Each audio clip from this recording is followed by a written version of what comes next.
മതസൗഹാർദ്ദം എന്താണെന്ന് കാണിച്ചു കൊടുക്കുവാൻ വേണ്ടിയിട്ടാണ് ഞാൻ ആ പാളയത്തെ ഗണപതി ക്ഷേത്രം ചെയ്തതൊക്കെ.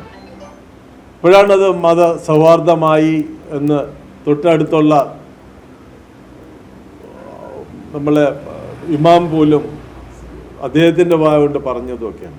അതേപോലെ അയ്യങ്കാളി പാർക്ക് മുതൽ ഇപ്പം ഇന്ന് കുറേ റോഡൊക്കെ പോയിട്ടുള്ള ഹൈവേ വന്ന സ്ഥലത്തൊക്കെ ഞാൻ ലാൻഡ്സ്കേപ്പിങ്ങും പാർക്കുകളും ഒക്കെ സ്ഥാപിച്ചിട്ടുണ്ട്. ഇന്ന് ഇൻ്റർനാഷണൽ എയർപോർട്ടിൻ്റെ ഫ്രണ്ടിൽ കാണുന്ന ലാൻഡ്സ്കേപ്പിംഗ് കാണാം, നിലവിളക്കും നിറവറയൊക്കെ വെച്ചിട്ടുള്ള അതിന്നും ഉണ്ട്.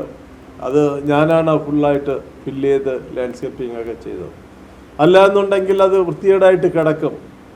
പിന്നെ ക്ഷേത്രങ്ങൾ ചെയ്തോ എന്ന് കേട്ടാൽ അതെല്ലാം എൻ്റെ വിശ്വാസത്തിൻ്റെയും കൂടെ ഭാഗം. അതിനപ്പുറം എനിക്ക് ജാതിയും മതവും രാഷ്ട്രീയത്തിനപ്പുറം രാഷ്ട്രീയമായിട്ട് അധികമൊന്നുമില്ല. എനിക്ക് മുഖ്യം എൻ്റെ നാട് നന്നാക്കുക എന്നുള്ളതാണ്.